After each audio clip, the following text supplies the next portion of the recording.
Welcome to the Nightly Rant with your hosts, Mike and Torya. This is the show where we examine society from a sarcastic point of view. If you like insane conversations, this is definitely the show for you. Let's get into today's topic. You know, I just got mauled by the Douglas. Just started been happening more often lately, hasn't it? Yeah, he likes to maul me. So, the Douglas, for anybody who's missed the updates on the Douglas. Sorry, people. That was very unprofessional of me. Anyway, the Douglas is the dog we, on a kind of whim, adopted from the Henderson Animal Shelter in March of 2023. An extreme whim. Like, we went there, and he was cute, and we couldn't say no. And then we get this dog home, and it's very obvious he had been abused by his last people. Yeah, like crystal clear, obvious. Yeah. Like, he was terrified of you. He growled when people spent too much time near him. He would flinch. Now, he's finally getting used to you. It's been 9 months. He's finally getting used to you. I wouldn't say he trusts me, but he wants to trust me. Right. Which is the first step. And all I've done with him is just gentle pets. Go with what his signals are. If I notice that I pet him for 2 minutes and it's fine, but any longer than that and he gets grumpy, I don't do it longer than 2 minutes. I play within his rules. And yes, he has very firm rules. And he responds accordingly, though. Like, that's how you gain his trust, is show him that he can set the rules. And you know what? There are some things I set the rules on, like when he's being a jerk to one of the other dogs, which he can do from time to time because he's kind of a crotchety old man once in a while. And then we just tell him to go away. And he does. He goes and sits by himself. Or if there's no place for him to sit by himself, he'll go into your office and jump up onto the guest bed and stay there. He jumps into our bed. Yeah, or he just goes into our bed because that's where he sleeps. But the point is, he takes himself away from the situation. Right. So in the long run, he's a really good dog. And we really lucked out with him. And so when we came in here to do this podcast tonight, all the dogs followed us in, which is weird. Usually none of them are allowed. So if you jerks bark, it's the last time. Anyway, yeah. And Doug was all climbing up on you, like he was just like, you love me, and now you're sitting here petting him.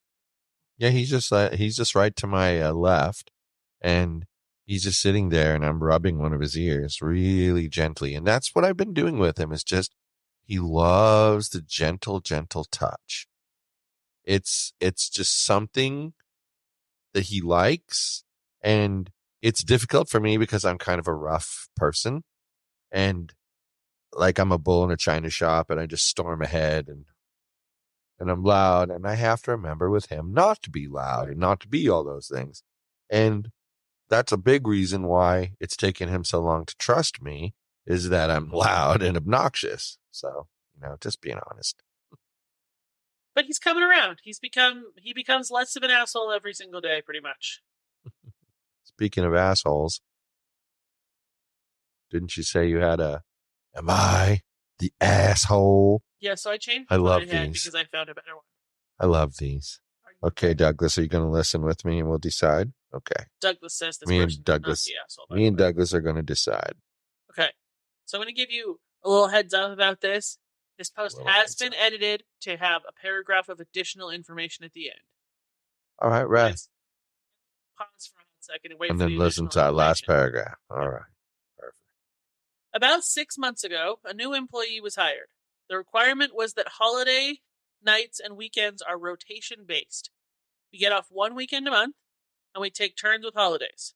I do the schedule. We've had 8 holidays since she's started, and she's managed to be off for each of them. She has asked for an extra weekend off a month since she has started, claiming random family emergencies or illness. Between the rest of us, we've always been able and willing to accommodate, but we roll our eyes because none of us really trust her excuses. But now, after having every holiday, including Halloween, she has requested off 5 days surrounding Christmas. I was able to approve the last 4 days, but not the first day requested, which happens to be this coming Saturday. Oh, boy. That day was denied more than a month ago.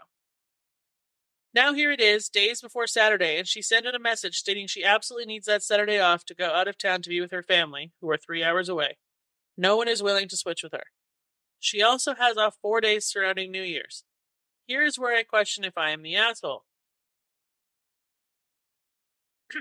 As a more tenured employee, I am allowed to work alone. It's not ideal, but I could do it. I could suggest to our boss to let her have an extra day off, her requested 5 days off, in order to give the rest of my team an extra day off. I am working open to close alone on Christmas Eve, so that everyone else can be with their family or do whatever. But she's annoyed to not have an extra day off with me covering for her again. Am I the asshole for not working alone to allow her a 5th day off? Here's the edit. In trying to keep it short, I left out that I wasn't the one who was approving these holidays off. She would do trades after the schedule was set, which is absolutely permitted. The reason I feel guilt is because she's looking to trade, and the boss is not willing to trade, as is his right, but I know an alternate solution that would only impact me. Yeah, I don't think they're the asshole. I think the other person's doing something. We don't know what they're doing, but they're doing something to manipulate the system. That's what my gut says. Because there's no way that a brand new person in a system that's supposed to be rotating coverage manages to get every single holiday off. Right. Like, well, it said in the last paragraph that she's switching with people. Well, sure, but like, why does management allow somebody to get away with that? Some people would say, well, why do you care? Well, because if that person was willing to switch and work on the holiday, and so you didn't have to, maybe one of the other people who were working on the holiday would have wanted to switch out instead. And you keep taking up all of the switches, so there's nobody to switch with the people who could also benefit from it. It's just wrong. And I think the employer, it's their schedule that's being taken advantage of. That's the thing. There's a reason they put, like, I can remember writing schedules for retail and being like, well, if so-and-so is working, they can only work the video return counter or the video checkout counter. They don't know how to run a register. So you'd have to have certain other people run the register. Well, then if they were one of the register folks, you can't just switch with that dude. Right. And yet that's what was happening here. It's like the other person seems to be willy-nilly able to do whatever the bleepity bleep they want. When I had to write an employee manual for one of my clients, I had to include in there that the person that is covering for them must be able to do all of the tasks that have to get done during their shift. And it only makes sense. Right. Like they need to be able to take phone calls and do this thing and do this thing and do this other thing, you know? I mean, I totally agree with you. There are some people who would argue with you that, you know, well, what about a new hire? A new hire's in a situation where they know nothing. Well, yeah, but that's why they're a new hire. And they're not expected to be by themselves right away as a new hire. If there's nobody else to help, then that's when the manager, you know, the one training them, steps up and works a little bit of extra time. So you think nobody's the asshole in this situation? Well, it kind of feels gut instinct like the holiday taker is the asshole, but I don't know for sure from the facts of what was said in that story what she's doing, so I can't say anything about her. So, and I don't think the other person's an asshole for being upset at what's going on. So nobody's an asshole. There are no assholes. Do you want me to read you the 400 paragraph comment that was left on this post? Oh, God. Go for it. I'll kick back. I know this isn't a hugely accepted thought process, but I believe that when I put in for specific days off that I've quote unquote requested, it's really just me telling you I won't be there, and that's that. I get that this causes issues for other employees, but that's not my fault. This is hard to read out loud. The scheduling manager should be able to figure it out. I'm literally a single person in a machine of workers employed by a company that's made to replace people when they quit or have a mental breakdown. I've worked at so many places that disrespected my time and money, not giving me my son's birthday off when it was literally his first birthday, etc., that I now don't care if I inconvenience others at my workplace because the manager refused to work with me. Does that make me a bad employee? Absolutely not. And anyone who says so probably go to work with a raging flu saying they can't miss a day. I give plenty of time in advance for these things to be figured out, and the fact that I get 9 out of 10 times don't get the days off I asked for is the reason I've just taken to giving them my availability, my forced days off, and telling them to figure it out themselves politely whenever they need me on a day off or they purposely schedule me over days off I need, doctor's appointments, hospital visits, etc. She just goes on and on. That was less than half of it. I've had people try that with me where they go, well, this is my availability this week. Oh, this is my availability this week. Oh, this is my availability this week. So I started saying, you're going to need to explain the days you're not available. And I reserve the right to ask for proof of the reason you give. Because I don't believe that your availability changes on a weekly basis. I just don't believe it. You're a college student, dude. Your classes don't rotate every week. Right. It was ludicrous. But people try that crap because they want to avoid having to work Do you want to your know how schedule. I would handle that? How? Oh, you need all of these days off? Well, I only need people on those days, so I've got no hours for you this week. There you go. And Yeah. that was how I would play it. Yeah. Every single time. Or if I'd already That's not a made the bad schedule and she was like scheduled to work only like 6 hours that she wasn't saying she was saying she was actually available. Those are the only 6 hours she'd get that week. F you. It's my business. I get to choose how many hours they schedule you for, especially part-time people. And she's clear that commenter is clearly a part-time person. Yeah. Yeah.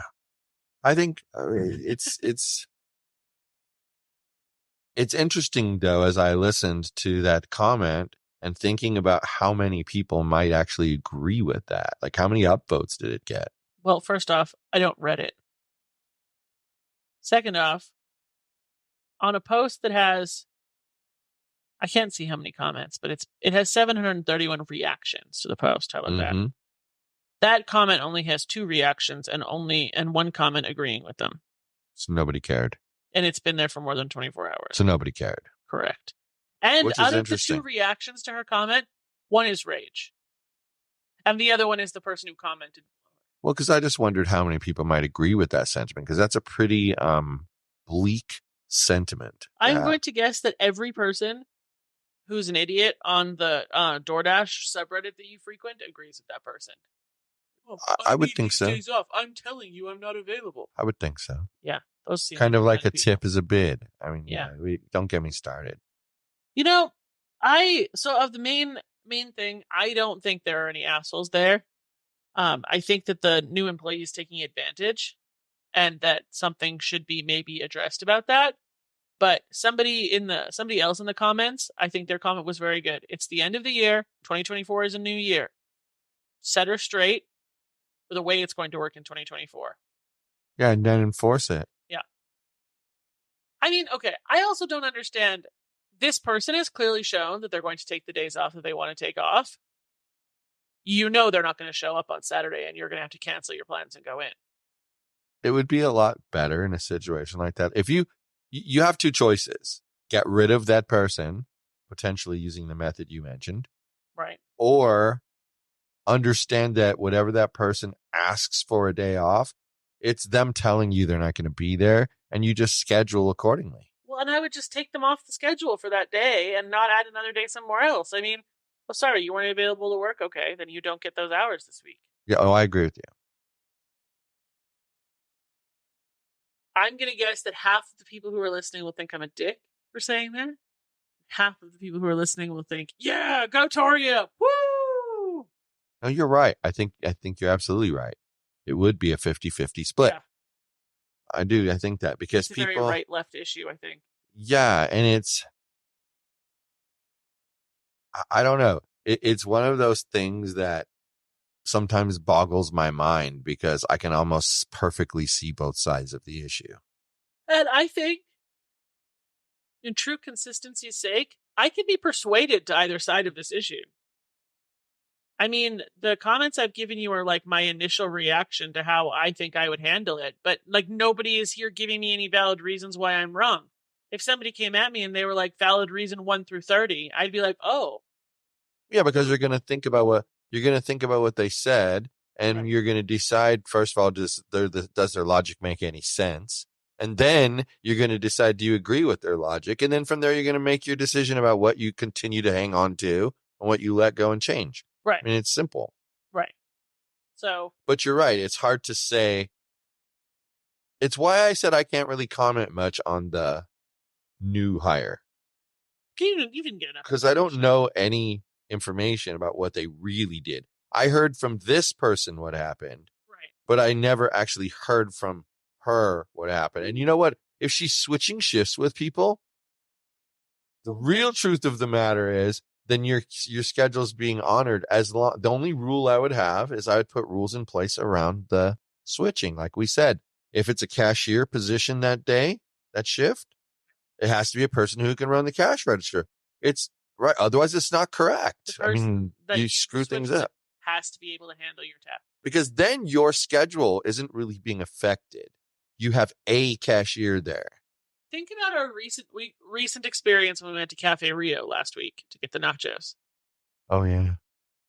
This is not a complete way. So. Well, actually, it's from my opinion, I'm just going to start out by saying this is praise because it was pretty amazing. I'm just going to use her as an example. So when we get there, there's a girl working with the person who took our order, and it's her first day. Yeah. And Cafe Rio, if you haven't been there, is like a slightly more complex Chipotle. And it's very fast paced. Right.